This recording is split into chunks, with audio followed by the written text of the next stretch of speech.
Bonjour, bienvenue dans les infos du week-end de ce samedi 8 mai 2021. Aujourd'hui, c'est une journée spéciale. Vous savez pourquoi? Eh bien, c'est l'anniversaire de notre directeur. Eh bien, bon anniversaire Thomas. Alors, tu peux nous dire ton âge? Non, vas-y, je rigole, on va garder ça secret. Présente-nous plutôt le sommaire. Merci Isabelle. Mais écoute, ça fait effectivement déjà maintenant quelques années que je me permets de fêter le 8 mai en famille avec les amis. Alors effectivement, le 8 mai, c'est une occasion de fêter, évidemment en petit comité, mais cette année, j'en profite plutôt pour revoir mes dossiers administratifs et puis me mettre à jour sur mes dossiers REAP et FPT pour la CAF. Ne t'inquiète pas. Bon, alors je me permets de te donner le sommaire de cette semaine. Alors, bien tiens, nous irons voir où en est le numéro 2 du Temps Parle, le journal de quartier. Une visite de la préfète déléguée à l'égalité des chances cette semaine. On ira faire un tour en cuisine et puis j'irai rencontrer Thomas Pavard, notre médiateur multimédia qui a pris quelques photos avec les familles durant notre opération 1 pour 1. Évidemment, le mot de la fin que je te laisserai Isabelle. Eh bien écoute Isabelle, il est sorti là le numéro 2 du journal de quartier? Alors oui Thomas, ça y est, il est enfin sorti notre deuxième journal. Vous avez pu le découvrir dans votre boîte aux lettres et aussi la newsletter que nos partenaires ont reçue dans leur boîte mail. Pour notre second journal, nous avons pu bénéficier de l'aide de Stenia Leleu, correspondante pour La Voix du Nord. Nathalie et moi avons voulu en savoir un peu plus sur son travail et nous lui avons donc demandé de nous expliquer plus en détail à quoi consistait le travail de correspondante locale. Reportage. Bonjour Stenia, bienvenue dans les infos du week-end. Alors vous, votre travail, c'est correspondante locale pour La Voix du Nord. Pouvez-vous nous expliquer un petit peu en quoi consiste ce métier? Bonjour Isabelle, bonjour Nathalie. Et ma correspondante locale de presse pour La Voix du Nord, ça a été d'abord une annonce il y a 6 ans à laquelle j'ai répondu. Tout simplement parce que je suis curieuse, j'aime un peu écrire. Je n'ai pas la prétention de savoir bien faire, mais j'essaye de faire de mon mieux. Mon but aussi, c'était de mettre en valeur ma ville, en l'occurrence Marly.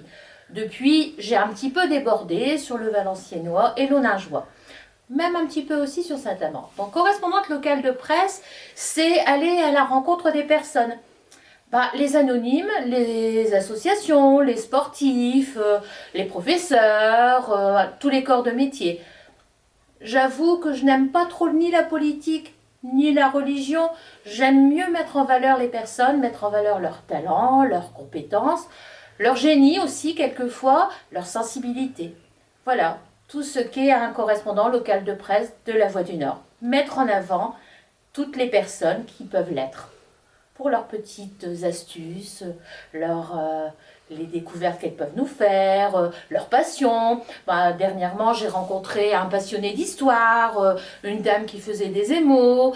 J'ai eu l'occasion de rencontrer le centre social du Temple pour son action sur la télé, mais aussi sur son journal. Voilà. Et tous les gens de la région sont donc au courant de ce qui se passe un petit peu dans les différentes communes. Merci beaucoup Stenia et merci beaucoup de nous avoir donné votre temps pour être venu nous aider pour notre journal du Temps Parle. Merci beaucoup, c'est avec plaisir. Au revoir Stenia. Salut. Au revoir. Bien, merci Stenia pour ton engagement à nos côtés.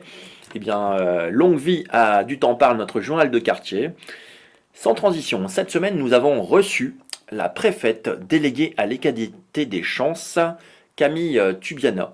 Donc, qu'est-ce que la préfète déléguée à l'égalité des chances, la PEDEC, on dit aussi la PEDEC?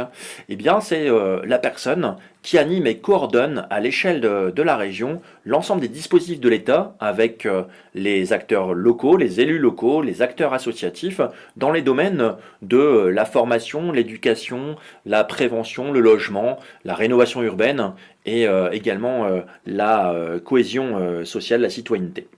Eh bien, durant 2 heures, Madame Tubiana, donc la préfète, a pu rencontrer nos jeunes, quelques jeunes, Cody, Lorenzo, merci à vous pour ce bel échange avec la préfète, et puis également rencontrer la cellule d'accompagnement jeunes qui se réunissait cet après-midi-là, un mardi, avec le service de prévention du CAPEP, Célia de Detect Connect, les équipes évidemment du centre social, et puis Martin Boileau du service cohésion sociale de la ville de Valenciennes. On a pu montrer ce qu'on faisait un peu d'innovant, et puis pour accompagner effectivement les jeunes de nos quartiers. Et puis évidemment, ensuite, Cécile Roger, notre présidente, Jean Clavry, vice-président, et puis Isabelle Petit, présidente de notre comité d'usagers, ont pu échanger sur les beaux projets futurs de notre association. C'était en tout cas un beau moment d'échange, d'écoute, de bienveillance, et qui nous motive, qui nous donne envie en fait de poursuivre avec force et motivation nos projets futurs. À suivre. Isabelle, ça donne faim tout ça. Il n'y aurait pas quelques petites choses qui restent en cuisine? Si Thomas, Carole a fait son grand retour dans Rendez-vous en cuisine sur Télé du Temps. Vous pourrez la retrouver ce mardi 11 mai 2021 pour la réalisation d'un crumble de poireaux au chorizo. J'en ai déjà l'eau à la bouche. En attendant, vous avez jusqu'au dimanche 9 mai pour vous inscrire sur la page de Janine du Temple ou en téléphonant au centre social pour que mardi matin, Nathalie et moi vous apportons votre box directement à votre domicile. Pour le prochain rendez-vous en cuisine, petit ou grand, si vous aussi avez envie de présenter une recette de cuisine avec Carole, vous êtes les bienvenus. Découvrons les talents de cuisiniers ou de cuisinières dans notre quartier. En parlant de cuisine, moi je pense faire cette recette mercredi midi. Après avoir bien mangé, j'aimerais bien refaire comme l'autre fois lors de notre journée pour l'opération 1 pour 1, une balade à la mare au Goriot. Tu penses pas que c'est une bonne idée, Thomas ? Mais oui Isabelle, c'est une très bonne idée, une bonne balade digestive à la Mare à Goriot, un endroit que nous avons pu découvrir les semaines précédentes avec l'opération 1 pour 1 et puis Famille en vacances.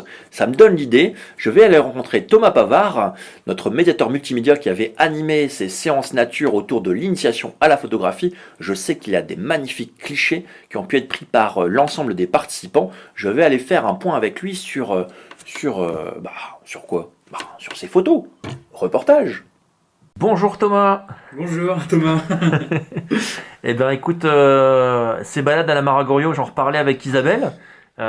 C'était sympa ça, ces dernières semaines. Ouais, c'était vachement sympa. On a pu profiter du beau temps qu'on nous avait offert pendant ces deux semaines. Et les enfants ont pu profiter du coup d'un magnifique éclairage pour pouvoir prendre plusieurs photos et pouvoir s'amuser avec leurs parents en se profitant d'une bonne balade avec Carole, du coup, la relation, pour mettre en avant la relation parent-enfant. D'accord, donc toi tu as fait l'initiation en fait à la photo pour les parents et les enfants. C'est ça, j'aurais montré, on va dire, les bases de l'appareil photo pour pouvoir prendre quelques clichés sans trop se prendre la tête non plus, parce que ça restait aussi quand même plus une balade et l'appareil photo, donc il fallait garder les deux aspects en même temps. Et du coup, j'ai pu pouvoir profiter des talents des différents enfants, de leurs yeux neufs, et pouvoir en profiter de ce qu'ils ont eu à proposer en prenant les photos. Ah, j'ai vu quelques clichés là, des enfants sur les réseaux sociaux. On a pu voir pas mal de photos là, tirées par les enfants et les parents, donc de toutes ces balades. Il y en avait vraiment des magnifiques. T'as une idée pour les valoriser ? Oui, du coup, avec Carole, cette semaine, lorsque la vidéo sortira, on choisira les meilleurs clichés pour pouvoir les exposer dans le centre social, et on aura au total une petite quarantaine exposées. Et les autres photos de ceux qui sont venus m'accompagner ces gens pourront toujours venir les chercher avec une petite clé pour pouvoir récupérer leurs photos. D'accord, donc si vous souhaitez récupérer tous vos clichés pris avec le super appareil de Thomas Pavard, n'hésitez pas, venez au centre et puis Thomas se fera un plaisir de vous les mettre sur votre clé. Donc Thomas, toi tu es là à partir du mardi après-midi, c'est ça ? À partir du mardi après-midi et tous les après-midi jusqu'au week-end, je suis là. Globalement, donc, voilà passez quoi. quand vous voulez. Impeccable, merci Thomas, à bientôt. À bientôt. Une belle exposition en perspective, Thomas, merci beaucoup. Moi, je vais vous laisser avec Isabelle pour le mot de la fin. J'ai quelques petits cadeaux à aller ouvrir et puis quelques amis, 2 ou 3 amis sont venus fêter mon anniversaire, donc je vais profiter de cet instant un peu pour me reposer. En tout cas, portez-vous bien, à bientôt. Ciao. Il y a 76 ans, le 8 mai 1945, la guerre est finie en Europe. L'Allemagne a capitulé, c'est-à-dire qu'elle arrête de se battre et qu'elle reconnaît avoir été vaincue. 9 jours avant, le 30 avril 1945, Hitler, le dictateur qui dirigeait l'Allemagne, s'est suicidé. Plus les années passent, moins il y a de gens qui ont connu la Seconde Guerre mondiale. C'est pour cela qu'il est important chaque année de se souvenir de ce qui s'est passé à cette époque en mémoire de tous les soldats qui se sont battus pour notre pays. Voilà, Thomas, j'espère que cette journée d'anniversaire t'apportera plein de bonheur. Moi je vous dis au revoir, à la semaine prochaine, portez-vous bien.